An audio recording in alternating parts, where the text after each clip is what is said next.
এগুলো মোবাইলটাই নিয়ে যাবে। তো বান্দরদের জ্বালায় যারা আমাদের মতো থাকে পাহাড় অঞ্চলে টিকে থাকা বড় দায়। যেমন বাংলাদেশের মানুষদের জন্য এখন এই বান্দরের আওলাদদের কারণে দেশে টিকে থাকাই হয়ে গেছে।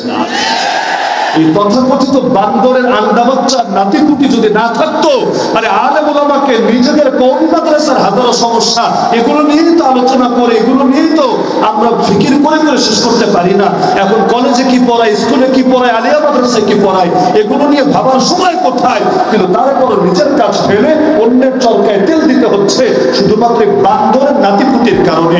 যেদিন বাংলাদেশে বান্দর শূন্য হবে ইনশাআল্লাহ, আর আলেম ওলামারে প্রতি বছর জানুয়ারি মাস আসলে এত এত পেরেশানি করা লাগবে না। শিক্ষা সিলেবাস কত লাইনে যে ফাইজলামি করে রে ভাই। আজকে দেখেছি কিছু বিষয় তো ব্যাপক আলোচনা হচ্ছে, ওই শরীফ শরীফার গল্প, ট্রান্সজেন্ডার গল্প, এর বাইরেও যে কত জিনিস রয়ে গেছে। আলিয়া মাদ্রাসার বই, আরে নামে হোক কামে হোক মাদ্রাসা তো, আমরা তো আর আলিয়া মাদ্রাসার আলিয়া স্কুল বলি না, মাদ্রাসা তো।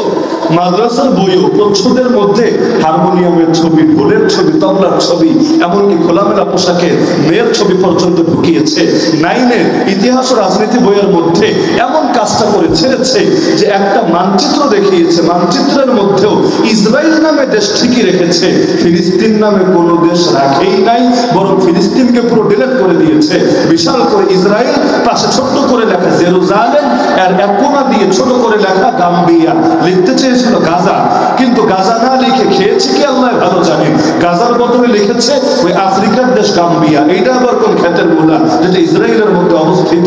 এই রকম বিতর্কিত জিনিসও বাচ্চাদেরকে শেখাচ্ছে। তো এখন যত দিন আগাচ্ছে ততই তো পেরেশানি বাড়ছে। তো গত বছর এই যে বান্দর তত্ত্ব ঢুকিয়েছিল, এগুলো বিদায় হয়েছে কিভাবে? আলহামদুলিল্লাহ আলেম ওলামা আর আপনাদের প্রতিবাদের কারণে। মাঝে মধ্যে চিন্তা করি, আসল সিংহ তো খাঁচায় আটকেই আছে। তারপরে আলহামদুলিল্লাহ আলেম ওলামার সম্মিলিত প্রতিরোধ সামাল দিতে পারছে না, প্রতিবাদ নথি স্বীকার করতে বাধ্য হচ্ছে। কারণ আমি 100% কনফিডেন্স নিয়ে বলতে পারি, প্রতি বছর যেগুলো ঢোকে এমনি এমনি ঢোকে না, উপরের বিভিন্ন ইশারায় বিভিন্ন কাফের দেশের ফান্ডিং আর টাকা পয়সার কারণেই ঢোকে।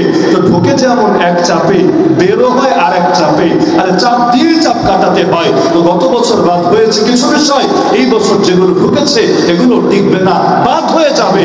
মাঝখান থেকে সেখানে ইমানের পরীক্ষাটা নিবে, কারণ ভাত 2-3টা টিপ দিলেই বাকিগুলোর অবস্থা বোঝা যায়। ওরা মাঝে মধ্যে টিপ দিয়ে দেখে মুসলমানকে জেগে আছে নাকি ঘুমিয়ে গেছে।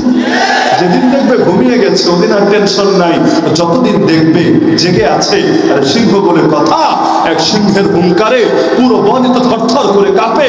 শিয়ালের অথবা সাধারণ ভাবে বুঝলে কুকুরের কিন্তু এরিয়া থাকে, নিজের এরিয়ায় সেই ঘেউ ঘেউ সেই মাস্তানি করে, কিন্তু আরেক এরিয়ায় গেলে একেবারে সুফ হিসাবে পরিণত হয়, কিছুই বোঝে না, ভাজা মাছটা উল্টে খেতে পারে না।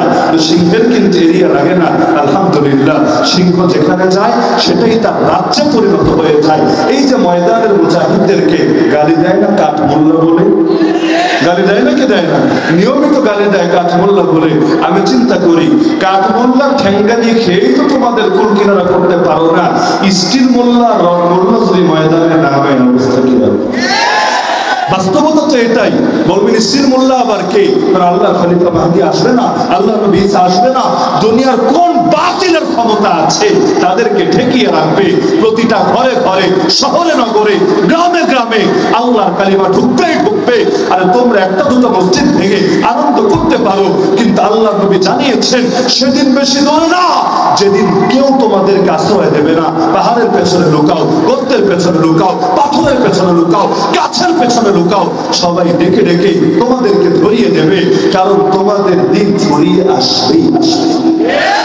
আল্লাহর সঙ্গে লেগে ফেরাউন টেকে নাই, নমরুদ টেকে নাই, আবু লাহাব আবু জাহাল টেকে নাই, অতীতের সেই রোম সম্রাট পারস্য সম্রাটরাই টেকে নাই।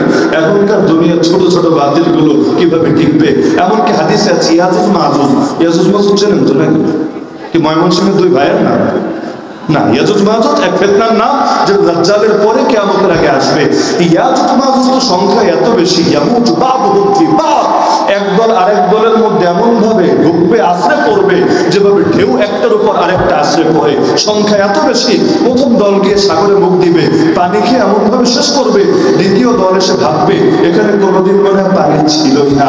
তো এক পর্যায়ে দুনিয়ার সামনে যারা পাবে মারতে মারতে মারতে, এখন নবী ঈসা আর তার সঙ্গীদেরকে তো খুঁজে পাবে না, তারা এক পাহাড়ের পেছনে আল কুদসের পাশে অবস্থিত জাবালুল খামরের আড়ালে লুকিয়ে থাকবে।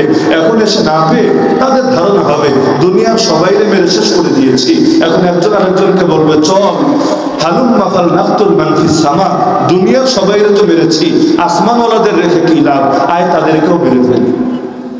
আল্লাহ ছাড় দেন, যদিও ছেড়ে দেন না, কিন্তু আল্লাহর ছাড় পেয়ে কিছু লোক নিজেদেরকে ভাবে সর্বে সর্বা। হাদিসে আছে তখন পিঠে তুনির থেকে তীর নিয়ে ধনুকে সেট করে আসমানের দিকে ছুঁড়ে মারবে।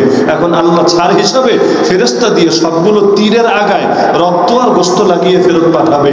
যখন তীর আসবে ওরা তো মহা খুশি, হায় মারলাম দেখি আন্দাজে, কাম তো হয়ে গেছে, আসমানে যারা ছিল সবাই মরে গেছে। নাউযুবিল্লাহি মিন যালিক। যেই মাত্র ক্ষোভে ফেটে পড়বে, হাত্তা ইযা ফারিহু বিমা উতু আখাযনাহুম বাগতা ফাইদা হুম মুবলিসুন। আল্লাহর নিজাম এটা, যখন উল্লাসে ফেটে পড়বে আল্লাহ এমন ভাবে আচমকা পাকড়াও করবেন, ওরা টেরই পাবে না, কোনো কিছু ভাবার সময় পাবে না।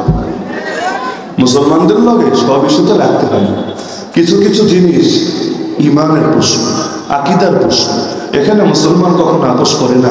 যুদ্ধ চলছে মুসলমান আর কাফেরের মাঝে, তুমুল যুদ্ধ। মুসলমানদের পাশে অনেক তাবেঈ আছে, কিছু সাহাবীও আছে, আর কাফেরদের পাশে বহুত সৈনিক আছে।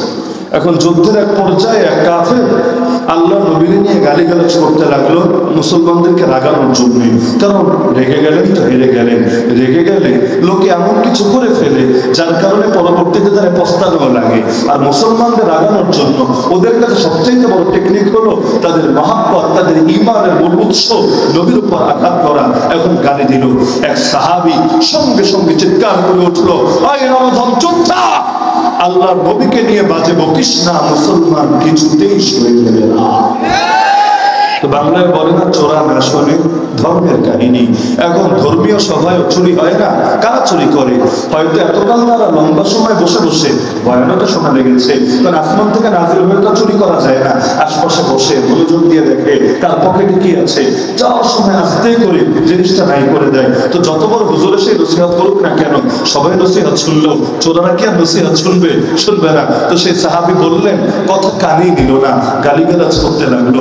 আমরাও যেমন নসিহত করি ইসরায়েলকে, কানে নেয় না। নসিহত করি নরেন্দ্র মোদীকে, কানে নেয় না। নসিহত করি এই রাম রাজ্য আর রাম মন্দির নিয়ে রাজনীতিতে ফোকাসে আসা এই বিজেপিকে, কানে নেয় না। আরে আমরা সতর্ক করি সে আমেরিকাকে, ইসরায়েলকে, ইউনাইটেড নেশনকে, কানে নেয় না। ওরা ভাবে মোল্লার দল আবেগে কত কিছুই বলতেই পারে, এদেরকে নিয়ে এত সিরিয়াস হওয়ার কারণ নাই। কিন্তু ওরা জানে না আমাদের চাইতে ওদের বড় কোনো কল্যাণকামী নাই। কারণ আমাদের নসিহতে ওরা যদি সজাগ হয় তবেই না বাঁচতে পারবে আল্লাহর আযাব থেকে, না হলে আল্লাহর গজব যখন নামবে একটাও বাঁচতে পারবে না আল্লাহর সেই গজব থেকে। নারায়ে তাকবীর, নারায়ে তাকবীর। ইসলামের শত্রুরা, ইসলামের শত্রুরা, নারায়ে তাকবীর। তো সেই সাহাবী বললেন কাজ হলো না, আবারও গালি দিচ্ছে। এবার তিনি চিৎকার করে বললেন, শোন, আমার নাম এটা, আমার বাপের নাম এটা, আমার মায়ের নাম এটা, তা আমাকে গালি দে, কিছু বলবো না।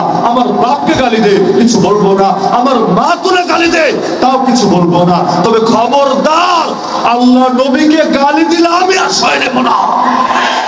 তারপরও গালিগালাজ চালাতে লাগলো। এবার তরবারি বের করলো, কোষ থেকে কোমর থেকে বের করে সে কাফিরদের ভিড়ের দিকে ছুটে যেতে লাগলো।